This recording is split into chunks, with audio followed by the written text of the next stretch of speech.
Hello बच्चों, military defence academy में आप लोगों का स्वागत है। बच्चों, आज हम पढ़ने वाले हैं दिल्ली सल्तनत का प्रारंभ। कि दिल्ली सल्तनत में सबसे पहला वंश कौन सा हुआ है? गुलाम वंश। गुलाम वंश को दास वंश के नाम से भी जाना जाता है, क्योंकि मैंने इससे फर्स्ट पार्ट में आप लोगों को दिल्ली सल्तनत के परिचय से अवगत करा था कि दिल्ली सल्तनत पर कुल 30 शासकों का राज रहा है या शासन रहा है। तो बच्चों, आज हम पढ़ने वाले हैं गुलाम वंश, जैसे किस वंश के नाम से भी जाना जाता है आपका दास वंश। क्योंकि गुलाम वंश क्यों कह रहे हैं हम इसे, दास वंश क्यों कह रहे हैं, गुलाम या दास वंश क्यों कह रहे हैं? क्योंकि जो आपका इसका संस्थापक था गुलाम वंश का, कुतुबुद्दीन ऐबक। कुतुबुद्दीन ऐबक ने गुलाम वंश की नींव डाली थी भारत में। सबसे पहले जो अकबर भारत के अंदर एक गुलाम वंश होगा, उसके संस्थापक माने जाते हैं भारत के अंदर कुतुबुद्दीन ऐबक। कुतुबुद्दीन ऐबक के जो ये मैंने आप लोगों को बताया था कि जिस टाइम अरबों के आक्रमण हुए थे भारत में, उससे बाद में कुछ तुर्कियों के आक्रमण हुए। तुर्कियों का एक आक्रमणकारी था आपका मोहम्मद गोरी। मोहम्मद गोरी अपने साथ में 2 सेनापति लेकर आया था, एक तो आपका कुतुबुद्दीन ऐबक और एक आपका बख्तियार खिलजी। कुतुबुद्दीन ऐबक के बारे में एक बात बताया जाता है कि जिस टाइम तराइन के प्रथम युद्ध में पृथ्वीराज चौहान ने मोहम्मद गोरी को पराजित कर दिया था, तो पराजित होकर अपने गौर वापस चला गया था अफगानिस्तान में, और वहां पर जाके एक सुसंगठित सेना का गठन किया। गठन करने के बाद उसको गुलाम खरीदने का शौक था उस टाइम, क्योंकि आपको बता दूं कुछ इतिहासकारों का मत है कि गुलामों को अपने बेटों से ज्यादा मानना चाहिए। तो बच्चों तो जिस टाइम कुतुबुद्दीन ऐबक वहां पे एक बार क्या हुआ, मोहम्मद गोरी ने अपने साम्राज्य में एक घोड़ों की रेस रखी। घोड़ों की रेस में क्या था आपका, अफगान का एक आपका गुलाम था, वो भी गुलाम था, प्लस उसका एक गुलाम था कुतुबुद्दीन ऐबक, और रेस में ले गया कुतुबुद्दीन ऐबक को। जब कुतुबुद्दीन ऐबक रेस में आता है तो मोहम्मद गोरी कहने लगे अरे भाई उसके पास बिगाड़ू घोड़ा होता है जो बिगाड़ू घोड़ा होता है तो कहता है कि कुतुबुद्दीन ऐबक को अगर तुम इसे सुधार दो तो मैं आपको अपनी सेना में आपको स्थान दे दूंगा। तो कुतुबुद्दीन ऐबक के बारे में ऐसा बताया जा रहा है कि जिस टाइम ये घोड़ा वहां से लेकर निकला उसके साम्राज्य से, तो जिस टाइम उसे वापस भी लेकर आया, जिस चाल से घोड़ा गया था, जो पद उसके चिन्ह थे, जिस टाइम जाने के जो चिन्ह थे उस पर वो वापस आने के चिन्ह थे, तो इस हुनर से इतना खुश हुआ था मोहम्मद गोरी, उसे अपना सबसे महत्वपूर्ण सेनापति बना लिया था। तो जिस टाइम आपकी 30 अप्रैल 1206 ईस्वी में मोहम्मद गोरी की मृत्यु हुई आपके, तो उस टाइम कुतुबुद्दीन ऐबक भारत में था, और उस टाइम जो अपना उत्तराधिकारी मोहम्मद गोरी चुन के कहा था भारत में कि जो मेरे विजित प्रदेश है, जितने मेरे द्वारा जीते गए क्षेत्र है, उनका जो आपका शासक होगा वो कौन होगा? आपका कुतुबुद्दीन ऐबक। तो बच्चों, आज हम पढ़ने वाले हैं गुलाम वंश के प्रथम शासक कुतुबुद्दीन ऐबक। मैंने इंट्रोडक्शन में आपको बताया था कि गुलाम वंश में कुल 11 सुल्तान हुए हैं। सुल्तान क्यों? क्योंकि जितने भी आपके, इसमें मैंने आपको बताया था कि जो गुलाम वंश है दिल्ली सल्तनत के नाम से भी जाना जाता है दिल्ली सल्तनत क्यों कह रहे? क्योंकि दिल्ली सल्तनत में जितना भी गुलाम वंश हो, 5 वंश है यहाँ पे, 5 के 5 वंश में 95% जो राजधानी रही आपकी इनकी वो दिल्ली रही, इसलिए तो दिल्ली। और जो इन्होंने उपाधि धारण करी आपके 80% वो सुल्तान की उपाधि धारण करी, इसलिए इस पूरे के पूरे कारों के किस नाम से जाना जाता है? 1000 साल के वो पूरा दिल्ली सल्तनत। तो बच्चों चलिए आज हम पॉइंट टू पॉइंट आपके पढ़ते हैं कुतुबुद्दीन ऐबक। कुतुबुद्दीन ऐबक ने भारत में 1206 से लेकर 1210 तक शासन किया, कुल 4 साल। तो बच्चों क्वेश्चन आता है कि कुतुबुद्दीन ऐबक ने भारत में कितने साल शासन किया था? 4 साल। तो बच्चों ऐबक का अर्थ होता है खूबसूरत या चंद्रमा का देवता। कुछ इतिहासकारों बताते हैं कि कुतुबुद्दीन ऐबक बहुत ही खूबसूरत था, इसलिए इसकी उपाधि ऐबक का मतलब क्या होता है? आपका खूबसूरत या चंद्रमा का देवता। इसे कुछ अन्य उपनामों से भी जाना जाता था, जैसे कुतुबुद्दीन ऐबक को जैसे लाख बख्श भी कहा जाता था, क्योंकि लाखों का दान देता था वार्षिक। हर महीने अपने वहां पे क्या करता था या साल में अपने दरबार लगाता था, और पूरा जितने वहां पे गरीब लोग होते थे उनको क्या करता था? आपको दान करता था। इसलिए ध्यान रखना है आपको, लाख बख्श किसे कहा जाता है दिल्ली सल्तनत में? कुतुबुद्दीन ऐबक। क्यों? क्योंकि वो लाखों का दान देने वाला व्यक्ति था। दूसरा उपनाम क्या था? कुरान खा भी कहा जाता था। कुरान खा क्यों कहा जाता था? कि जो मुस्लिमों की सबसे धार्मिक पुस्तक है कुरान, उसमें जितनी भी आयतें थे उसके मुंह जुबानी थी, मतलब क्या कह सकते हो आप, उसने हब्जा कर रखा था कुरान शरीफ का। नंबर 3 पील बख्श। पील बख्श क्यों कहा जाता था इसे? क्योंकि वो हाथियों का दान करने वाला। क्योंकि क्या होता था, ये हर माह क्या करता था, जो आपके इसके दरबार में अमीर लोग, पहले क्या होता था बच्चों, दिल्ली सल्तनत में जो आपका पूरा एक होता था अमीर, अमीर के कहने से ही तो कोई भी आपका जो सुल्तान होता वो पद ग्रहण कर था, और अमीर के कहने से वो पद त्याग देता। तो आजकल क्या कह सकते हो आप उसे, राष्ट्रपति। जैसे राष्ट्रपति प्रधानमंत्री को आज क्या दिलाता है, आपकी शपथ दिलाता है, जब चाहता है तो क्या कर सकता है, उसकी मंत्रिपरिषद को आपका विघटन कर सकता है कभी भी। तो बच्चों पील बख्श, क्योंकि वो हर महीने क्या करता था, हाथियों का दान करता था। चौथा जो उसका उपनाम है आपका इस्लाम खां, क्योंकि वो हमेशा क्या करता, इस्लाम धर्म को बढ़ावा देना चाहता था, इसलिए इसने इस्लाम धर्म की सबसे पहली मस्जिद, जो इस्लाम धर्म की सबसे पहली मस्जिद है इंडिया के अंदर, कुव्वत उल इस्लाम मस्जिद दिल्ली के अंदर, तो किसने बनवाई थी, आपकी कुतुबुद्दीन ऐबक ने। जो इसका राज्याभिषेक हुआ था जून 2006 में हुआ, 1206 ईस्वी में हुआ था। सबसे पहले जो राज्याभिषेक हुआ, उसने पद ग्रहण करा था भारत के अंदर, किसकी तरफ से, मोहम्मद गोरी के गुलाम के रूप में, जून 1206 में। और इसने अपनी राजधानी क्या बनाया उस टाइम, लाहौर। तो बच्चों बहुत इंपॉर्टेंट क्वेश्चन है, ऐसा आता है क्वेश्चन कि भारत में सबसे पहला मुस्लिम शासक कौन था जिसने सबसे पहले अपनी राजधानी लाहौर को बनाया। तो लाहौर को किसने बनाया था, आपका कुतुबुद्दीन ऐबक ने। इसे क्या हुआ, जिस टाइम इधर गुलाम था आपका, तो इसे 1208 ईस्वी में गोरी के भतीजे गयासुद्दीन महमूद, एक गोरी का भतीजा था आपका गौर में अफगानिस्तान में, गयासुद्दीन महमूद, इसने क्या करा, कुतुबुद्दीन ऐबक ने उसके लिए बहुत ही इंपॉर्टेंट आपके बहुमूल्य उपहार उसे भेंट में दिए। तो उसने उपहार पाके आपका इससे खुश हुआ कुतुबुद्दीन ऐबक से, और इसे क्या करे, दास मुक्ति पत्र देकर सुल्तान की उपाधि दी। बच्चों ये ध्यान रखना है, इसने कुतुबुद्दीन ऐबक ने 4 साल यहाँ पे शासन किया, बट अपने शासन काल में कभी भी इसने कोई उपाधि धारण नहीं करी। तो ध्यान रखना है, जो सबसे पहले सुल्तान की उपाधि धारण करेगा दिल्ली सल्तनत में, कौन करेगा जी, आपका इल्तुतमिश। तो ध्यान रखना केवल आप लोगों को कि जो गोरी का भतीजा था गयासुद्दीन महमूद ने दास मुक्ति पत्र देकर सुल्तान की उपाधि दी, बस इस उपाधि दी थी, इसने खुद नहीं ली थी।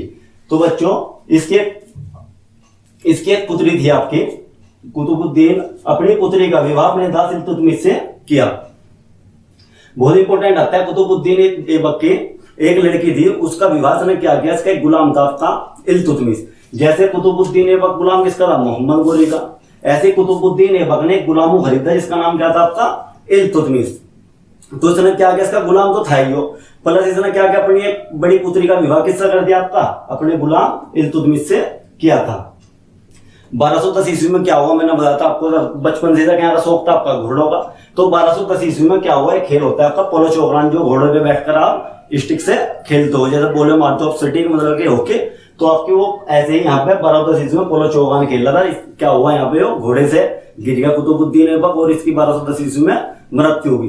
तो क्वेश्चन यहाँ से कैसे आता है कि दिल्ली सल्तनत में ऐसा कौन सा सुल्तान हुआ है जिसकी मृत्यु पोलो चौकान खेलते हुए हुई थी, कौन था आपका, कुतुबुद्दीन ऐबक। तो बच्चों आपने देखा कुतुबुद्दीन ऐबक के बारे में कि आपका उद्धारक शासक था, ज्यादा से ज्यादा जनता की करता था। अब तक इसने कोई भी यहाँ पर आपने आपका धर्मनिरपेक्ष राजा था, ये केवल इस्लाम धर्म को बढ़ाना चाहता था और किसी धर्म को नहीं बढ़ाना चाहता था, और सभी धर्म इसकी नजरों में समान थे। तो उसने क्या किया, यहाँ पर कुछ महत्वपूर्ण इमारतें भी बनवाई। अतः क्वेश्चन कि कुतुबुद्दीन ऐबक के द्वारा बनाई गई इमारतों में तो बार बार क्वेश्चन अच्छे एग्जामों में पुट किए जाते हैं। तो इमारत, पहली जो इमारत बनाई थी इसने यहाँ पे भारत के अंदर कुतुब मीनार। अतः क्वेश्चन कि दिल्ली के अंदर कुतुब मीनार है आपकी दिल्ली के महरौली में, उसका जो निर्माण करवाया था, वेरी इंपॉर्टेंट क्वेश्चन है बच्चों, ध्यान रखना है आपका। एक आपके कुतुबुद्दीन ऐबक के गुरु का जो नाम था ख्वाजा कुतुबुद्दीन बख्तियार काकी, ये चिश्ती संप्रदाय के आपके एक गुरु थे। मैंने आप लोगों को बताया था कि धीरे धीरे क्या हुआ, दिल्ली सल्तनत में धीरे धीरे धार्मिक आंदोलन चले। यहाँ पे कुछ मुस्लिमों ने अपने धर्म को बढ़ाने के लिए किया, कुछ हिंदुओं ने भी अपने धर्म को बढ़ाने के लिए किया, कुछ पारसियों ने, अदर जितने भी यहाँ पे धर्म थे सबने अपने धर्म को बढ़ाने के लिए कुछ ना कुछ आंदोलन चलाए। तो ये आपका मुस्लिमों में भी आंदोलन हुए। तो ऐसे ही यहाँ पे मुस्लिमों में कुछ सूफी आए, यहाँ पे सूफी कुछ सिलसिले आए यहाँ पे, जैसे आपका चिश्ती सिलसिला, सुहरावादी सिलसिला, नक्शबंदी सिलसिला। तो बच्चों मैं पूरा जो आपका सिलसिलों की आपकी वीडियो है वो आपके नेक्स्ट पार्ट में बनाने वाला हूँ बच्चों, मैं आपको सूफी सिलसिलों से अवगत कराने वाला हूँ। तो कुतुब मीनार की जो नींव रखवाई थी, ध्यान रखना भाई, आपका कुतुबुद्दीन ऐबक ने रखवाई थी। किसकी याद में रखवाई थी? अपने गुरु ख्वाजा कुतुबुद्दीन बख्तियार काकी की याद में। नंबर 2, इसने क्या किया? कुव्वत उल इस्लाम मस्जिद। अगर ये पूछ ला क्वेश्चन आपसे, इस्लाम धर्म की पहली मस्जिद कौन सी है भारत के अंदर, तो कौन सी आपकी? कुव्वत उल इस्लाम मस्जिद। नंबर 3 अढ़ाई दिन का झोपड़ा, ये भी एक मस्जिद है। अढ़ाई दिन, सीधा क्वेश्चन आ जाता है अढ़ाई दिन का झोपड़ा क्या है, किला है, मस्जिद है, दुर्ग है, तो अलग अलग टाइम में क्वेश्चन बनाता है बच्चों। तो आपको ध्यान रखना है अढ़ाई दिन का झोपड़ा एक मस्जिद है जो कहाँ पे आपका अजमेर में। ऐसा बताया जाता है बच्चों कि जो ये आपका अढ़ाई दिन का झोपड़ा मस्जिद है इसका निर्माण चौहान वंश के शासक विग्रहराज फोर्थ ने कराया था। जो यहाँ पे क्या था आपका, जो यहाँ पे आज ये अढ़ाई दिन का झोपड़ा मस्जिद स्थित है, यहाँ पे बताया जाता है कि विग्रहराज के द्वारा संस्कृत विश्वविद्यालय बनाया गया था, इसमें संस्कृत की विद्या दी जाती थी। तो उसने क्या किया, संस्कृत के विद्यालय को ध्वस्त करके यहाँ पे क्या बना देता, अढ़ाई दिन का झोपड़ा नामक मस्जिद बनाई गई थी। आपको एक बात ध्यान करना है बच्चों, नोट करके दिमाग में आपको सेट करना है, यहाँ से बार बार अच्छे अच्छे एग्जामों में क्वेश्चन आते हैं कि बख्तियार खिलजी, आपको मैंने बताया था कि मोहम्मद गोरी के साथ में 2 गुलाम आए थे, एक तो आपका बख्तियार खिलजी और एक कुतुबुद्दीन ऐबक। जो बख्तियार खिलजी था इसने क्या किया, नालंदा विश्वविद्यालय आपका बिहार के अंदर पड़ता है और विक्रमशिला विश्वविद्यालय भी आपका बिहार के अंदर पड़ता है। जो नालंदा विश्वविद्यालय है इसकी स्थापना गुप्त वंश का एक शासक हुआ आपका कुमारगुप्त, उसने बिहार के अंदर इसकी स्थापना की थी नालंदा विश्वविद्यालय की। जो विक्रमशिला विश्वविद्यालय एक आपका वंश हुआ यहाँ पे पाल और पाल वंश का एक आपका शासक था आपका धर्मपाल ने क्या किया था, यहाँ पे बिहार के अंदर विक्रमशिला नामक विश्वविद्यालय बना। तो उसने क्या किया था, बख्तियार खिलजी ने इन दोनों कॉलेजों में जो विश्वविद्यालय थे आपके यहाँ पे यूनिवर्सिटी थी, दोनों में क्या लगाई थी यहाँ पे आग। तो क्वेश्चन आता है कि बख्तियार खिलजी किसका सेनापति था, मोहम्मद गोरी का, और सहायक किसका था आपका, कुतुबुद्दीन ऐबक का। क्वेश्चन अलग अलग बनता है कि अगर सहायक पूछेगा आपसे बख्तियार खिलजी के अकॉर्डिंग तो कुतुबुद्दीन ऐबक का सहायक था, और अगर ये पूछे कि बख्तियार खिलजी किसका सेनापति था, मोहम्मद गोरी का। तो ऐसा बताया जाता है बच्चों की जिस टाइम इसने यहाँ पे नालंदा विश्वविद्यालय में आग लगाई तो लगभग इतनी पुस्तकें थी यहाँ पे, लगभग इस लाइब्रेरी में 3 माह तक आग लगातार कंटिन्यू जलती रही थी। क्या हुआ, 1210 ईस्वी में जिस टाइम कुतुबुद्दीन ऐबक की मृत्यु हुई पोलो शोगान से खेलते हुए, तो जो अमीर लोग थे, मैंने आपको बताया जो सुल्तान को पद पे बिठाते हुए अमीर लोग बिठा देते, और जो पूरा शासन कार्य चलता था वो अमीरों के अकॉर्डिंग ही चलता था। आज के अमीरों को मान सकता हूँ मंत्री परिषद। तो देखिए बच्चों, इसकी 1210 ईस्वी में मृत्यु होने के बाद इसका लड़का आराम शाह 1210 से 1210 तक ये बैठा केवल 8 माह।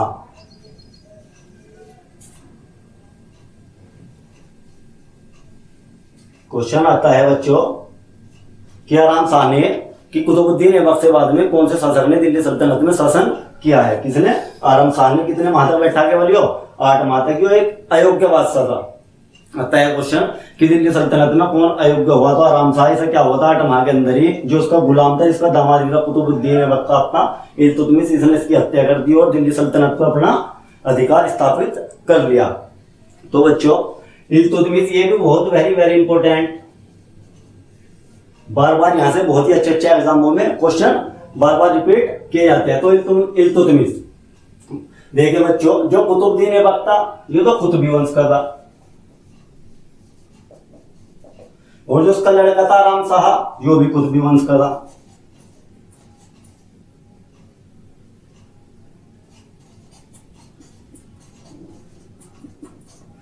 तो यहाँ भी कुतुबी वंश और यहाँ भी कुतुबी वंश। जिस टाइम इसके लड़के की हत्या कर दी यहाँ पर आपका सुल्तान कौन बन गया, इल्तुतमिश ने एक नए वंश की स्थापना करी थी यहाँ पे, शमसी वंश।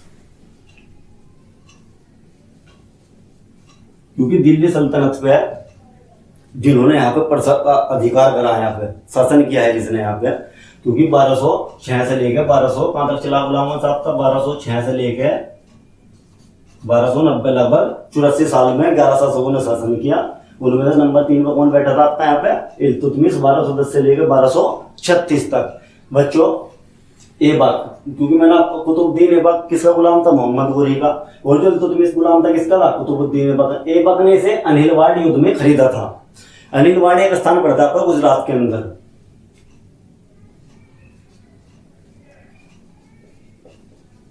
आ जाता है क्वेश्चन कि कुतुबुद्दीन ऐबक ने इल्तुतमिश को कौन से युद्ध में खरीदा था, तो अनिलवाड़ के युद्ध में खरीदा था। दिल्ली सल्तनत का वास्तविक संस्थापक, अगर ये पूछता है कि दिल्ली सल्तनत का रियल संस्थापक कौन है, जिसने दिल्ली सल्तनत का विस्तार ज्यादा से ज्यादा करा, तो दिल्ली सल्तनत का वास्तविक संस्थापक कौन है आपका, इल्तुतमिश। अगर ये पूछता है कि दिल्ली सल्तनत का गुलाम वंश का या दिल्ली सल्तनत का संस्थापक कौन है, तो कुतुबुद्दीन ऐबक। लेकिन अगर वास्तविक रियल पूछा जिसने ज्यादा से ज्यादा दिल्ली सल्तनत का विस्तार करा, तो कौन था आपका, इल्तुतमिश। इसने क्या करा था इंपॉर्टेंट, आपको बच्चों पॉइंट बहुत इंपॉर्टेंट है, आपको ध्यान रखना है बच्चों कि सबसे पहले, क्योंकि कुतुबुद्दीन ऐबक ने राजधानी क्या बनाई थी अपनी, लाहौर, तो इसने सबसे पहले अपना यहाँ पर सुल्तान बनते इल्तुतमिश ने अपनी राजधानी लाहौर से सिद्दी कहाँ लेके थे आपका, दिल्ली। तो क्वेश्चन ये आता है कि सबसे पहले ऐसा कौन सा तुर्की शासक था जिसने दिल्ली को अपनी राजधानी बनाया था। सबसे पहले दिल्ली को अपनी राजधानी बनाने वाला शासक कौन हुआ जी आपका, इल्तुतमिश।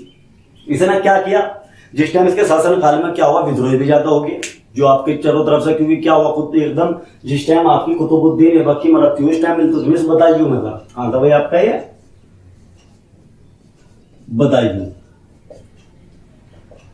बदायूं हुआ गवर्नर था उस टाइम ये। तो जिस टाइम बदायूं से वापिस आते यहाँ पे क्या हो गया, अव्यवस्था फैली, इसके पूरे दरबार में उन्हें भी संगठित करना था। तो उसने क्या किया, सबसे पहले अपने बहुत ही इंपोर्टेंट जो आपके जो इसकी कठपुतली थे एक किस्म के और माइंडेड थे, 40 गुलामों का दल बनाया इसने, खरीदा अलग अलग जगह से, अलग अलग इलाकों में से खरीद के लाया 40 गुलाम, और एक 40 गुलामों का दल बनाया, जिसे उस दल को क्या नाम दिया इसने, 40 दल या तुर्काने चहलगामी। बहुत इंपॉर्टेंट है कि 40 दल, जो 40 दल है इसका गठन किसने किया था, इल्तुतमिश ने, या तुर्काने चहलगामी का गठन किसने किया था, ये भी किसने किया था आपका, इल्तुतमिश ने, क्योंकि 40 दल अर्थात तुर्काने चहलगामी। 1229 ईस्वी में सुल्तान की उपाधि धारण करने वाला दिल्ली का पहला शासक। आता है बच्चों क्वेश्चन ये कि ऐसा कौन सा शासक हुआ दिल्ली सल्तनत का जिसने सबसे पहले सुल्तान की उपाधि धारण करी थी, किसने करी थी आपके, इल्तुतमिश ने। मैंने आपको बताया था कि कुतुबुद्दीन ऐबक को भी सुल्तान की उपाधि दी गई थी, बट इसने खुद स्वयं नहीं ली थी। पहला तुर्क, ध्यान रखना बच्चों, पहला तुर्क शुद्ध अरबी सिक्के, अगर ये होता है पहला ऐसा कौन सा तुर्की शासक हुआ जिसने भारत में सबसे पहले शुद्ध अरबी सिक्के चलाए थे। सबसे पहले तो मोहम्मद बिन कासिम आया था यहाँ पे अरबों में, जिसने सफल आक्रमण किया था, तो उसने तो यहाँ पे अरबी के सिक्के चलाए जिन्हें दिरहम के नाम से जाना गया। बट इसने पूरे अरबी में, जो जिसकी आपके लेफ्ट भी और राइट भी दोनों तरफ कौन सी लैंग्वेज खुद ही होती थी आपके, अरबी। तो पहला तुर्क ऐसा कौन सा शासक था जिसने शुद्ध अरबी के सिक्के चलाए, कौन था आपका, इल्तुतमिश। बहुत इंपॉर्टेंट क्वेश्चन है बच्चों, आता है क्वेश्चन कि शुद्ध अरबी के सिक्के चलाने वाला पहला सुल्तान दिल्ली सल्तनत में कौन था, इल्तुतमिश। इसने 3 सिक्के चलाए यहाँ पे शुद्ध। एक तो चांदी का टका, क्या चलाया जिसने, चांदी का टका। जो आपका चांदी का टका था इसका वेट था 175 ग्राम।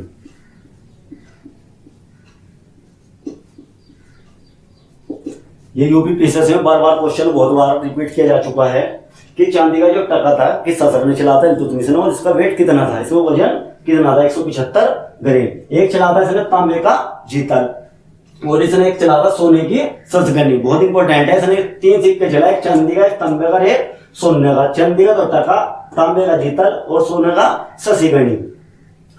देखो अगर क्वेश्चन आता है आपके 13वीं शताब्दी में, जिस टाइम 13वीं शताब्दी प्रारंभ था, यहाँ पे 1206 चला, यहाँ पे 13वीं शताब्दी का आरंभ था। तो 13वीं शताब्दी के बहुत ही महत्वपूर्ण आपके इतिहासकार हुए आपके मिनाज-ए-सिराज, जो इल्तुतमिश के राज कवि थे, इसके दरबार में रहते थे, और पूरी की पूरी इनकी जो आपकी पूरी वंशावली चल रही थी यहाँ पे कि वंश यहाँ पे सिर्फ बैठ रहे थे, इनकी पूरा इतिहास लिख रहे थे। तो सीधा आ जाता है क्वेश्चन कि मिनाज-ए-सिराज नामक कवि किसके दरबार में निवास करते थे, इल्तुतमिश के। इन्होंने एक इंपॉर्टेंट बहुत पुस्तक लिखी आपकी, तारीख-ए-नासिरी या तारीख-ए-नासिर। क्वेश्चन आता है कि तारीख-ए-नासिर पुस्तक के लेखक कौन है, मिनाज-ए-सिराज।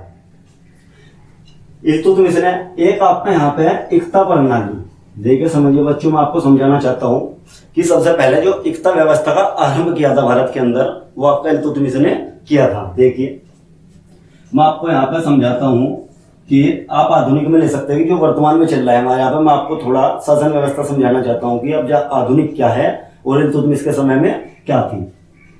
देखिए बच्चों, सपोज कीजिए यहाँ पे हमारा होता है ग्राम, उपग्राम के ऊपर होता है बच्चों यहाँ पे तहसील, और तहसील के ऊपर होता है बच्चों यहाँ पे जिला,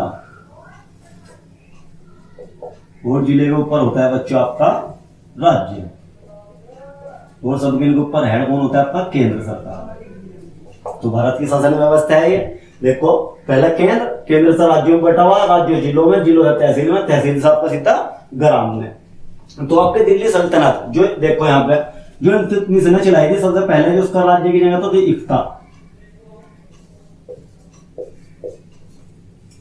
इक्ता। जो आपका आज के राज्य है हमारे, जो आज के राज्य है वो हमारे क्या होते हैं उस टाइम, एकता। जैसे आपका मैं कह सकता हूँ कि उत्तर प्रदेश एक राज्य हुआ, महाराष्ट्र हुआ आपका, एमपी हुआ आपका, हिमाचल हुआ, अलग अलग स्टेट है तो अलग अलग गवर्नर बनेंगे और अलग अलग इनके चीफ मिनिस्टर बनेंगे। तो ऐसे ही इसने क्या कहता है, तो तुम इसने अपने पूरा जितने भी क्षेत्र में इसका आपका वास्तविक रियल वर्चस्व उन्हें क्या करा, इसने एकताओं में बांट दिया। आज के स्टेट की तुलना किनसे की जाए, आपकी एकताओं से। एकताओं को इसने बांटा सिखों में,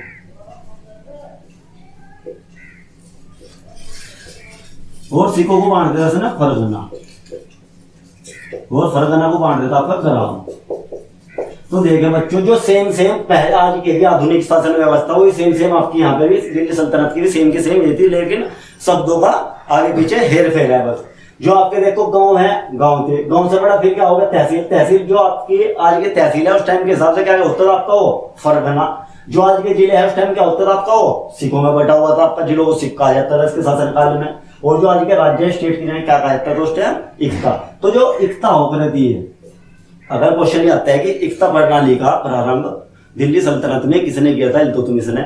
जो एकता होती थी इसका जो सबसे बड़ा अधिकारी होता था आपका एकता का, उसे इक्तदार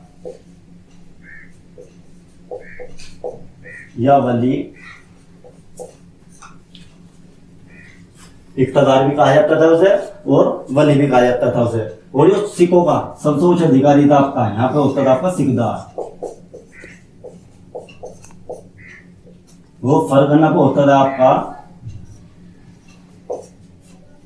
मुस्तफी, वो ग्राम में होता था आपका चौधरी। इसकी शासन व्यवस्था ऐसी थी जिस टाइम एकता को तो क्या था, इक्तदार कहा जाता था या वलियों को देता था। पूरे स्टेट की जिम्मेदारी होती थी एक की, या तो वलियों के पास होती थी या आपके इक्तदार के पास होती थी। जो सिखों का सबसे उच्च अधिकारी होता था उसे सिकदार कहा जाता था, और जो फरगना का सबसे उच्च अधिकारी होकर रहता उसे मुस्तफी कहा जाता था, और जो ग्राम का सबसे बड़ा अधिकारी होकर रहता उसे चौधरी कहा जाता था। तो बच्चों ध्यान रखना, एकता प्रणाली की शुरुआत किसने करी दिल्ली सल्तनत में, आपके इल्तुतमिश ने। 1226 ईस्वी में बंगाल को जीता और दिल्ली सल्तनत का एकता बनाया। आता है क्वेश्चन कि आपके इल्तुतमिश ने बंगाल को कब जीता था, 1226 ईस्वी में, और इसे जीतने के बाद अपनी दिल्ली सल्तनत का एकता बना लिया। ऐसा भी प्रतीत होता है, कुछ इतिहासकारों के अकॉर्डिंग ऐसा बताया जाता है कि इल्तुतमिश के समय में चंगेज खां भारत में आया था।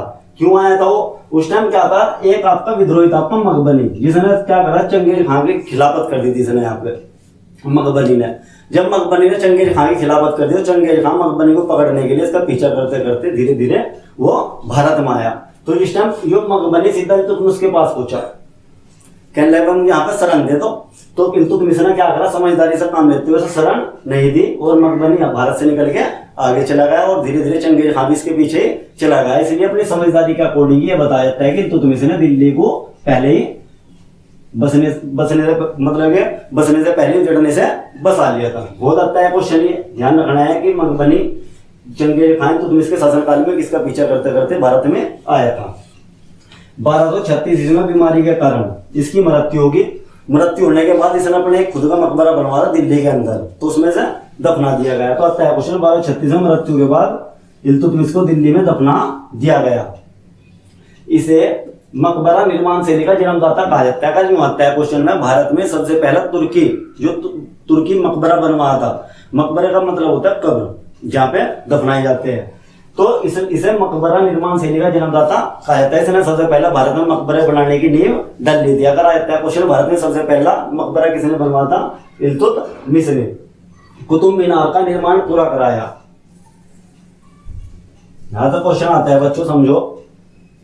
मैंने आप लोगों को बताया था कि कुतुब मीनार का निर्माण किसने करवाया, आपका कुतुबुद्दीन ऐबक ने।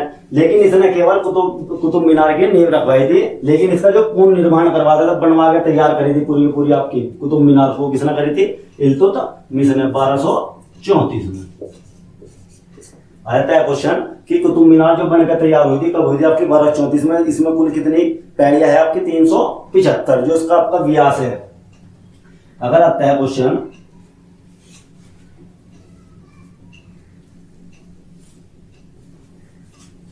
कि जो कुतुब मीनार है, अगर इसका स्थल का व्यास कुछ है तो 40, और अगर यहाँ से इसका शिकार का पूछे तो 10 इसका व्यास। तो बच्चों आइए इसकी इम्पोर्टेंट कुछ इमारतें देखते हैं। मोइनुद्दीन चिश्ती की दरगाह बहुत इंपॉर्टेंट है। एक आपका यहाँ पे सबसे पहले जो सिलसिलों में आए थे वो चिश्ती संप्रदाय आया था। चिश्ती संप्रदाय के जो जनक कहा जाता है वो आपका मोइनुद्दीन चिश्ती को कहा जाता है। यह महमूद गजनवी के साथ में भारत आए थे।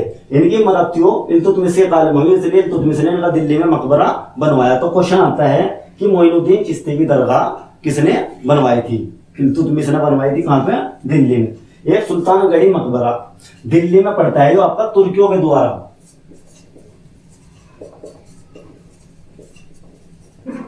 द्वारा भारत में पहला सबसे पहला निर्मित मकबरा है। अगर ये आता है क्वेश्चन की सबसे पहला मकबरा इल्तुतमिश ने बनवाया था। कौन सा बनवाया था? आपका सुल्तानगढ़ी का मकबरा। आई होप बच्चों आपके समझ में आया होगा। बच्चों आप इसका स्क्रीनशॉट ले लीजिए। ओके बच्चों आपने स्क्रीनशॉट ले लिया होगा। तो बच्चों हमने देखा कि 1236 ईस्वी में इल्तुतमिश की मृत्यु हो जाती है। 1236 में इल्तुतमिश की मृत्यु होने के बाद इल्तुतमिश की बैठता है यहाँ पे रुकुद्दीन फिरोज, इल्तुतमिश का पुत्र। 1236 से लेकर 36 तक मात्र 4 माह।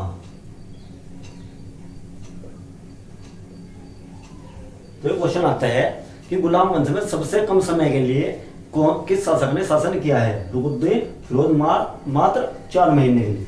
इल्तुतमिश की मृत्यु के बाद उसकी पत्नी शाह तुर्कान, इल्तुतमिश की पत्नी का नाम था शाह तुर्कान, ने रुकुद्दीन फिरोज को गद्दी पर बैठाया। जो ये शाह तुर्कान महिला थी ये बहुत ही अत्याचारी महिला थी। ऐसा बताया जाता है इतिहासकारों के अकॉर्डिंग कि जिस टाइम ये गरीबों से बहुत नफरत करती थी, घृणा करती थी। ये अगर कोई सपोज कीजिए यहाँ पर अत्याचारी क्यों थी, गरीबों को अपने सामने खड़ा होने नहीं देती थी, इसलिए बहुत ही अत्याचारी महिला थी। तो बच्चों कुछ समय बाद क्या हुआ, रजिया सुल्तान ने इसका वध कर दिया फिरोज शाह तुगलक का। क्योंकि रजिया सुल्तान और रुकुद्दीन फिरोज दोनों इल्तुतमिश के लड़का और लड़की थे। फिर यहाँ पे सुल्तान बनी आपकी रजिया सुल्तान। 1236 से लेकर 1240 ईस्वी तक मात्र 4 साल।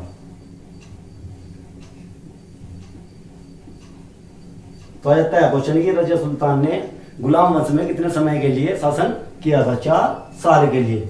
दिल्ली के सिंहासन पर बैठने वाली रजिया एकमात्र तुर्की महिला थी। अगर क्वेश्चन आता है कि दिल्ली के सिंहासन में बैठने वाली सबसे पहले तुर्की महिला कौन थी और सबसे अंतिम भी कौन थी, तो कौन थी आपकी? वो रजिया सुल्तान।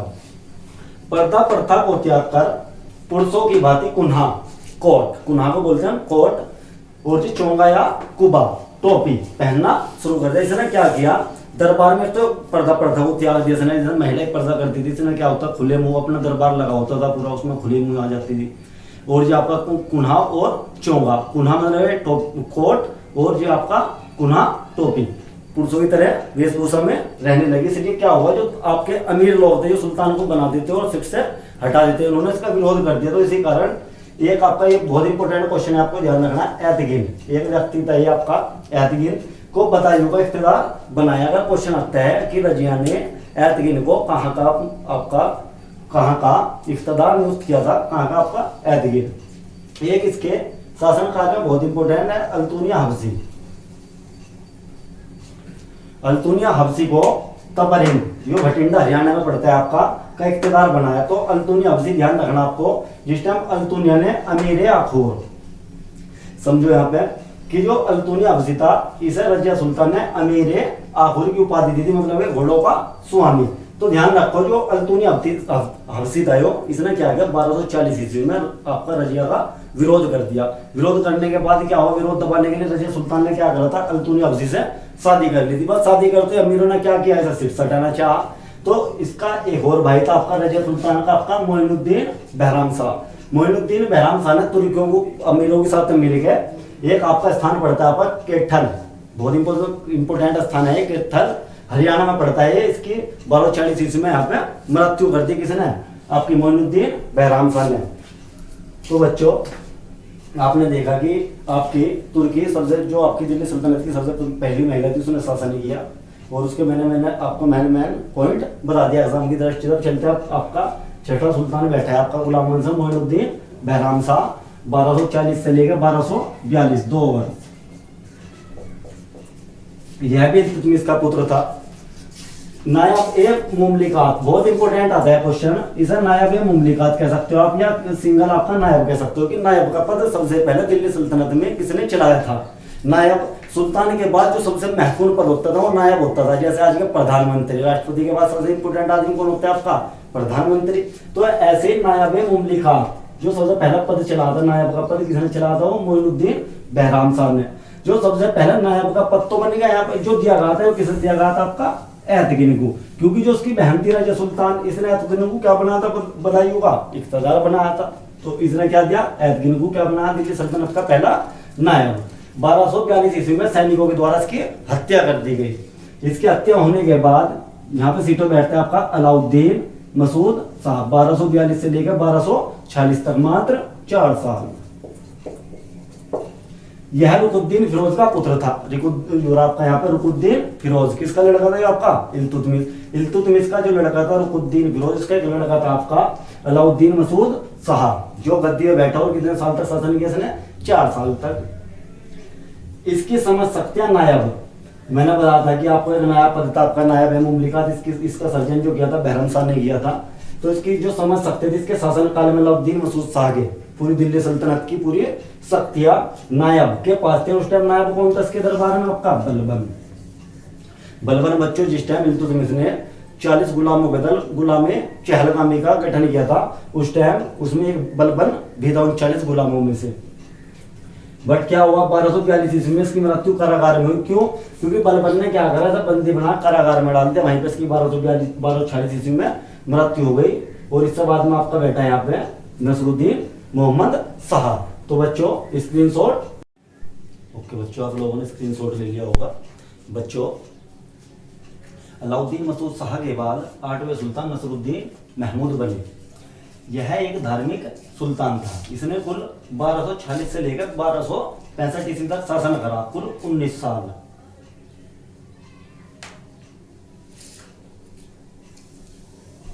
नसरुद्दीन महमूद ने कितने साल शासन किया भारत के अंदर, 19 वर्ष। यह एक धार्मिक सुल्तान था। इसके बारे में बताया जाता है कि नसरुद्दीन महमूद कुरान की आयतों की हूबहू कॉपी कर और टोपी सिलकर उन्हें बेचता था और अपना जीवन यापन करता था, और दिल्ली सल्तनत से एक भी पैसा अपने ऊपर खर्च नहीं करता था। तो बच्चों आता है कि दिल्ली सल्तनत में धार्मिक राजा कौन सा हुआ है, धार्मिक राजा आपके नसरुद्दीन महमूद 10 जून 1246 ईस्वी को सुल्तान बना। अगर क्वेश्चन आता है कि नसरुद्दीन महमूद दिल्ली सल्तनत की गद्दी पर कब बैठा था, 10 जून 1246 ईस्वी को सुल्तान बना। बलबन ने अपनी पुत्री का विवाह, मैंने आपको बताया था कि इल्तुतमिश ने भारत के अंदर 40 दल की स्थापना की थी, जिसमें उसके विश्वास पात्र 40 गुलाम थे। उन 40 गुलामों में से एक बलबन भी था। तो बलबन धीरे धीरे आपका इल्तुतमिश से चला रहा, इल्तुतमिश खरीद के लाया था बलबन को। तो जिस टाइम बलबन ने क्या करा, जो आपका 40 दल में था आपका इल्तुतमिश का गुलाम, उसने क्या करा, बलबन ने अपनी पुत्री का विवाह किया इससे, और इससे विवाह करने के बाद ऑटोमेटिक उसका ससुर बन गया। तो सारी शक्ति किसके हाथों में आ गई थी, यहाँ से बलबन के। क्योंकि मैंने आप लोगों को बताया था कि बहराम शाह ने भारत के अंदर एक नया पद नायब मुमलिकात की स्थापना की थी। जो सबसे पहले नायब चुने गए थे कौन थे, आपके तुगरेल। तो ध्यान रखना, आपका नसरुद्दीन महमूद के शासन काल में जो नायब का पद था वो किसके पास था, आपका बलबन के पास। 1249 ईस्वी को अपने ससुर बलबन को, बहुत इंपॉर्टेंट आता है कि 1249 ईस्वी में आपके नसरुद्दीन महमूद ने अपने ससुर बलबन को उलुग खां की उपाधि दी। तो बच्चों ये क्वेश्चन आपके एग्जाम में बार बार रिपीट किया जाता है कि नसरुद्दीन महमूद ने उलुग खां की उपाधि किसे दी थी, अपने ससुर बलबन को दी थी। 1265 ईस्वी में 36 वर्ष की आयु में इसकी मृत्यु हो गई। तो इसकी मृत्यु होने के बाद यहाँ पर कौन बैठ गया आपका, इस पर आपको उत्तराधिकारी कौन बना सके, ये बताया जाता है कि जो आपका नसरुद्दीन महमूद था इसके कोई संतान नहीं थी। संतान ना होने के कारण जो उसका ससुर था नसरुद्दीन बलबन, इसने अपना आपको क्या कर दिया, यहाँ पे सुल्तान घोषित कर दिया। तो आपका जो 9वां सुल्तान बैठा आपका दिल्ली सल्तनत पे गुलाम वंश में, वो कौन बैठा आपका, गयासुद्दीन बलबन। 1265 से लेके 1287 कुल कितने हो गए आपके यहाँ से, ये 22 साल। कितने बैठा जी आपका यो, 22 साल। आता है बच्चों का क्वेश्चन कि बलबन ने दिल्ली सल्तनत में गुलाम वंश में कितने वर्षों तक शासन किया था, 22 वर्षों तक। इसका जो वास्तविक नाम था वो क्या था आपका, बहाउद्दीन। आ जाता है क्वेश्चन की बलबन का ओरिजिनल वास्तविक रियल नेम क्या था आपका? बहुद्दीन। इसने बलबनी वंश, आता है क्वेश्चन, किसने गुलाम वंश में एक नए वंश बलबनी वंश की नींव डाली। दिल्ली सल्तनत का पहला सुल्तान था जिसने कहा सुल्तान पृथ्वी पर। पूरी दिल्ली सल्तनत का 1266 दिल्ली सल्तनत के प्रारंभ हुई आपकी, तो दिल्ली सल्तनत का जो सबसे पहला सुल्तान था वो आपका कौन था? बलबन। जिसने क्या कहा? जिसने कहा सुल्तान पृथ्वी पर नियाबत ए खुदाई। नियाबत ए खुदाई का मतलब है खुदा का प्रतिनिधित्व या ईश्वर का प्रतिनिधित्व। इसने स्वयं दिल्ली सल्तनत में पहला सा सुल्तान हुआ जिसने ये कहा था कि नियाबत ए खुदाई मतलब कि जो आपका सुल्तान है वो खुदा का प्रतिनिधि है, खुदा ने उसे यहाँ पे या ईश्वर ने उसे यहाँ पे आप पे राज करने के लिए भेजा है। एक और बात कही थी इसने, जिल्ले इलाही मतलब कि ईश्वर की छाया। कहता था कि सुल्तान जो होता है ईश्वर या खुदा की छाया होता है या प्रतिबिंब होता है। इसने खुद को विद्वान फिरदौसी की पुस्तक, मैंने आपको बताया था कि महमूद गजनवी के दरबार में 5 विद्वान आए थे जिनमें से एक महत्वपूर्ण विद्वान कौन थे आपके? फिरदौसी। इन्होंने कौन सी पुस्तक लिखी आपके? शाहनामा। तो इसने खुद को विद्वान फिरदौसी की पुस्तक शाहनामा के प्रसिद्ध सूरवीर, उसमें एक अफरी सियाब हुआ आपका, एक वंश हुआ अफरी सियाब। जो इस वंश का एक राजा हुआ वो सूरवीर हुआ, का कौन सी पुस्तक में वर्णन है आपका? शाहनामा में। इसने खुद को विद्वान फिरदौसी की पुस्तक शाहनामा के प्रसिद्ध सूरवीर अफरी सियाब का वंशज अपने आप को घोषित किया। तो बच्चों ये बहुत इंपॉर्टेंट क्वेश्चन है, सीधा आ जाता है कि बलबन ने अपने आप को कौन से वंश का घोषित किया था? अफरी सियाब। अफरी सियाब क्या है? आपका जो फिरदौसी ने पुस्तक लिख रखी शाहनामा में, उसमें एक सूरवीर का वर्णन किया गया है। बलबन था जो ये बलबन ने दरबार में ईरानी त्योहार, बहुत इंपॉर्टेंट क्वेश्चन है बच्चों ये भी।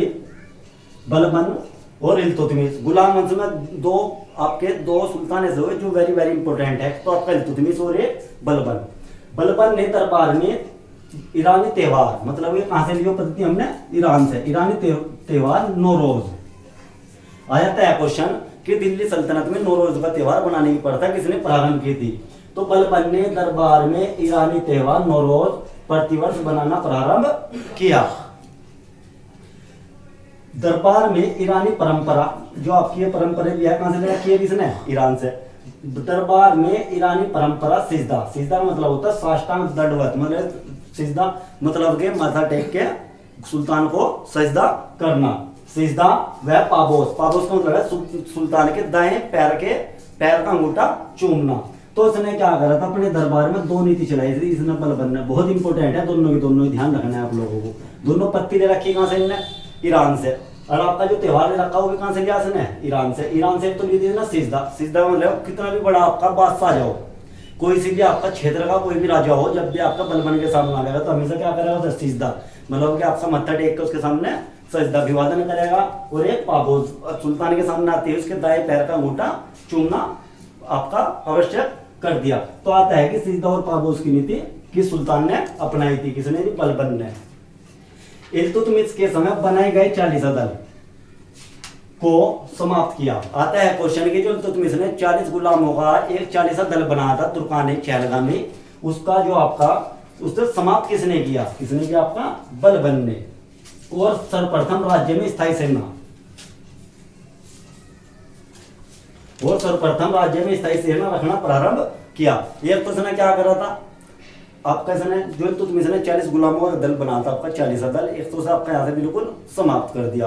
और समाप्त करने के बाद इसने सर्वप्रथम दिल्ली सल्तनत में एक स्थायी सेना रखना प्रारंभ कर दिया। बट जो आपका क्या करता था? जो आपका सेना रखता था लेकिन उसमें जो जागीर देता था, इन्हें कोई वेतन नहीं देता था। तो ध्यान रखना है, सर्वप्रथम दिल्ली सल्तनत में स्थायी सेना रखने का श्रेय किसे जाता है? आपका बलबन को रखना प्रारंभ किया। तथा सैनिकों के लिए एक नए सैन्य विभाग दीवाने अर्ज, जब इसने क्या किया? 40 गुलामों को दल को तो यहाँ से क्या कर दिया? इसने समाप्त कर दिया। जब 40 गुलाम हो गए दल को इसने समाप्त कर दिया, तो उसने स्थायी सेना रखी। स्थायी सेना को रखने के लिए भी कोई ना कोई विभाग चाहेगा, तो उसने सैनिकों के लिए एक नया विभाग जो अब तक दिल्ली सल्तनत में नहीं था, दीवाने अर्ज की स्थापना की। तो बच्चों ये बहुत इंपॉर्टेंट क्वेश्चन है, आता है यहाँ से बार बार एग्जाम के अंदर कि दीवाने अर्ज विभाग की स्थापना किसने की थी? बलबन ने। बलबन ने शासन करने में बलबन ने राज्यत्व का सिद्धांत और देवीय सिद्धांत का प्रतिपादन किया। ये तो हमेशा यही मानता था कि जो आपका सुल्तान है उसे राजा ने भेजा है यहाँ पे राज करने के लिए। तो ध्यान रखना है, बलबन ने राज्यताओं का सिद्धांत और दिव्य सिद्धांत का प्रतिपादन किया है। इसने लौह एवं रक्त की नीति को अपनाया। बच्चों ये भी वेरी वेरी इंपॉर्टेंट क्वेश्चन है, यहाँ से आता है क्वेश्चन, ऐसा दिल्ली सल्तनत का कौन सा सुल्तान हुआ है जिसने लौह एवं रक्त की नीति को अपनाया? किसने अपनाया था आपका? ये बलबन। बलबन के शासन काल में गुप्तचर जो होते थे, गुप्तचर जो आपके खुफिया जानकारी निकालते थे, इसके लिए कोई घूम कर करता था काम, कोई वहीं पे स्थिर रह करता था, इसके लिए गुप्तचरी। तो गुप्तचर अधिकारियों को बरीद क्या कहा जाता था? आपका बरीद। तो बच्चों क्या हुआ? 1265 ईस्वी में गयासुद्दीन की मृत्यु 1287 ईस्वी में, 1265 में बैठा मृत्यु का हुई आपकी इसकी 1287 में। 1287 ईस्वी में मृत्यु होने के बाद इसे दिल्ली में दफनाया गया। जो इसका मकबरा स्थित है वो कहाँ है? जो आपका दिल्ली में। तो बच्चों ये भी क्वेश्चन आ जाता है कि जो बलबन का मकबरा है वर्तमान में कहाँ है? दिल्ली में। एक बात और ध्यान रखनी आपको, मैंने बताया था इस्लामी पद्धति का जो सबसे पहला मकबरा बना था सुल्तानगढ़ी का मकबरा बनवा था इल्तुतमिश ने। तो ध्यान रखना है उसमें क्या था, वो सबसे पहले उसने इस्लामिक पद्धति को उसमें थोड़ा झलकाया था कि हाँ भाई इस्लामिक पद्धति पे वो मकबरा बनाया गया है। बट अगर यूं आ जाए जिसमें पूरा पूरा 100% इस्लामिक पद्धति पे जो आपका मकबरा बनाया गया था, पूरा 100% क्या लगा था उसमें? इस्लामिक पद्धति। तो ध्यान रखना है बलबन का मकबरा भारत में जो तुर्कियों के द्वारा इतने बनाए गए मकबरे में सबसे सर्वोत्तम मकबरा है। एक इंपॉर्टेंट ये ध्यान रखना है, फारसी के जो कवि हुए आपके अमीर खुसरो, फारसी के अमीर खुसरो का जन्म उत्तर प्रदेश के एटा के पटियाली में हुआ था। इन्होंने भारत में खड़ी बोली, तबला, सितार और जी आपका खड़ी बोली का जनक कहा जाता है। तो बच्चों जो अमीर खुसरो थे वो किसके दरबार में रहते थे? तुम्हारे बलबन के। ये इंपॉर्टेंट क्वेश्चन आता है कि अमीर खुसरो किसके दरबारी कवि थे? तो किसके थे? आपके बलबन के। अमीर खुसरो के बारे में बताया जाता है कि इन्होंने कुल 9 सुल्तानों का शासन देखा है और इनके दरबार में रहते थे आपके अमीर हसन। तो बच्चों इसके दरबार में 2 कवि रहते थे, अमीर खुसरो और अमीर हसन। तो ये भी क्वेश्चन आ जाता है कि अमीर हसन किसके दरबारी कवि थे? तो बच्चों मैंने आप लोगों को थोड़ा बलबन के बारे में बताया। बलबन के बारे में ऐसा बताया जाता है कि बलबन अपने जीवन में कभी भी नहीं हंसा और हमेशा यह दंड देने में भी कभी चूक नहीं करता था। और इसके बारे में बताया जाता है कि यह बहुत निर्दयी था कि जितने भी इसके विद्रोही होते थे उनको क्या करता था? उनकी हत्या करके सड़क के दोनों ओर टांग देता था। आई होप बच्चों आपके समझ में आ रहा होगा, आप स्क्रीनशॉट ले लीजिए। तो बच्चों आप लोगों ने स्क्रीनशॉट ले लिया होगा। बच्चों जो दिल्ली सल्तनत का 10वां सुल्तान था वो था केको बा। 1287 से लेकर 1288 मात्र 1 साल तक इसने शासन किया। बलबन की मृत्यु के बाद 1287 ईस्वी में दिल्ली के कोतवाल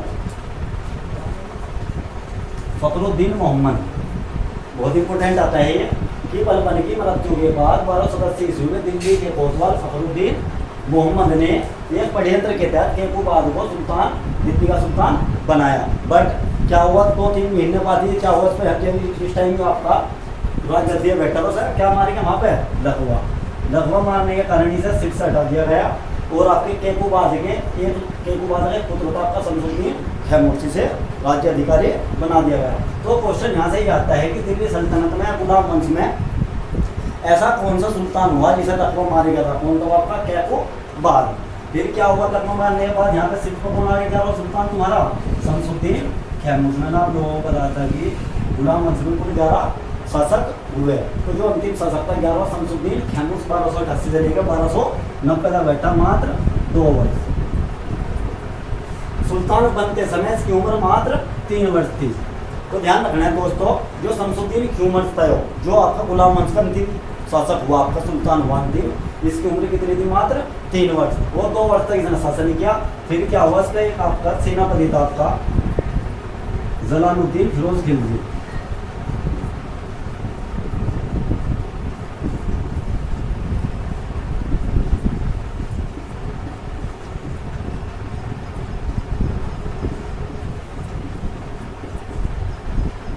जिसका सेनापति था जलालुद्दीन फिरोज खिलजी, इसने क्या करा? एक षड्यंत्र रचा और षड्यंत्र रच के क्या करे? शमसुद्दीन खैमुर्शी की हत्या कर दी और एक दिल्ली सल्तनत में एक नए वंश खिलजी वंश की स्थापना की।